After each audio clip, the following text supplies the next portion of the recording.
So today, Miss Daisy and Adriana and I really wanted to get some work done on helping her tolerate general restraint skills and manipulation techniques that she's going to experience while she's here with us at veterinary appointments and for grooming. So I wanted to capture what that looked like a little bit so you can try to replicate these exercises at home in a more comfortable setting and really help her make progress on staying comfortable and tolerating these handling techniques. So first thing to note is that right now Daisy is laying down, but that doesn't mean that she's totally okay with what's going on. You just saw her give us a yawn. That can actually be a stress indication. So that's something you need to take note of when you're working on handling her, manipulating her. If you see her start yawning repeatedly, like she is right now, that's an indication of some slight discomfort. Not necessarily a reason to stop doing what you're doing, but just something to keep on your radar about how stressed she is in the moment. That's good girl. What we do want to see is what I call consent behaviors, or basically buy-in. We want her to buy into this process like she's doing right now, where she's kind of offering us body parts. She's offering us her nose and her tongue. She's offering us her paws. That's what we want to capture and reward. So, Adriana, if you want to start manipulating her a little bit, and I'm going to mark when I like what I see. Yep.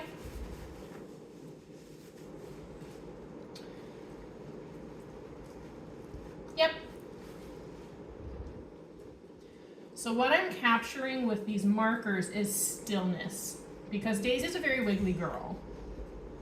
Like kind of right now, she's decided she's going to flail a little bit. And that is another indication of discomfort and stress. So you want to hold off and take a pause. Yep, good girl, and wait for stillness before you try to re-engage with her for this exercise. And what Adriana's doing right now is just gently rubbing her hands down Daisy's feet and legs. Yep, good girl. And when Daisy does not try to pull away from us, that's when she gets the marker and she gets a cookie.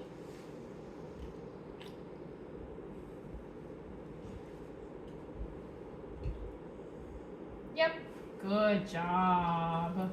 Good girl, Mama. Daisy. Yeah.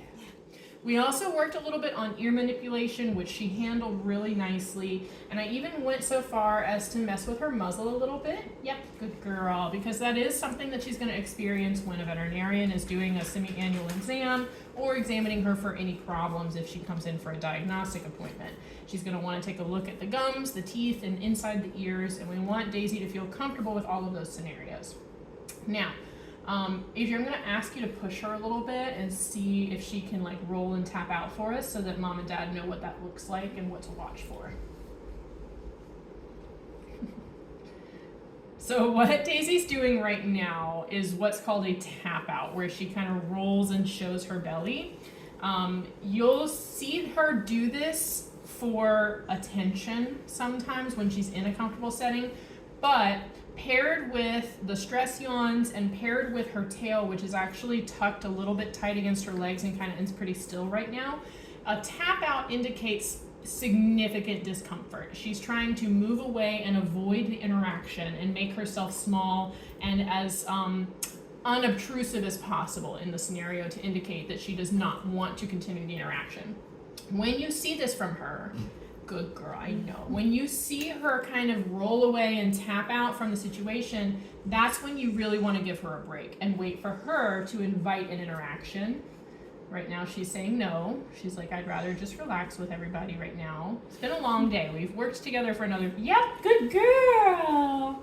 We worked together for another 45 minutes before we settled in for this recap session. So she's pretty exhausted for us.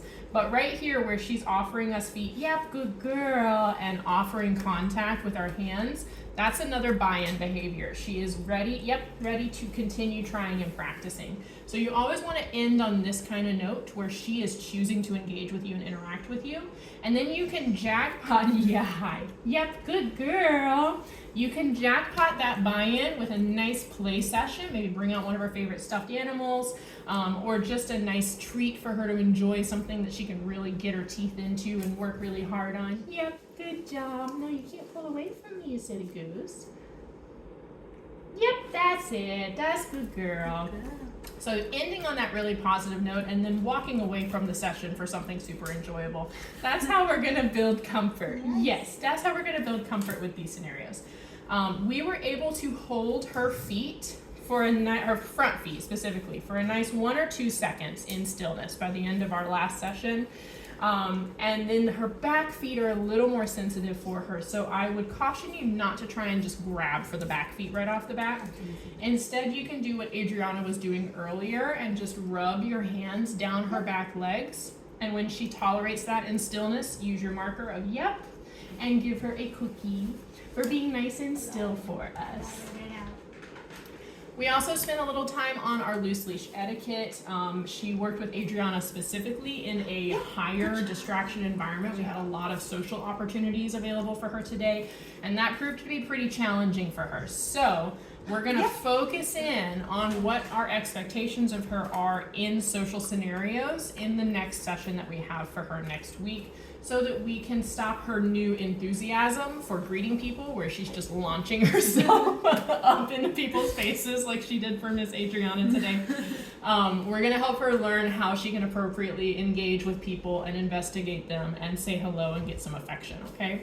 Let me know if you have any questions about the handling desensitization we got in this video. Miss Daisy has decided that we are no longer as interesting as the camera or the rest of the room. So we're gonna let her go enjoy a nice snack, and we'll see you next week.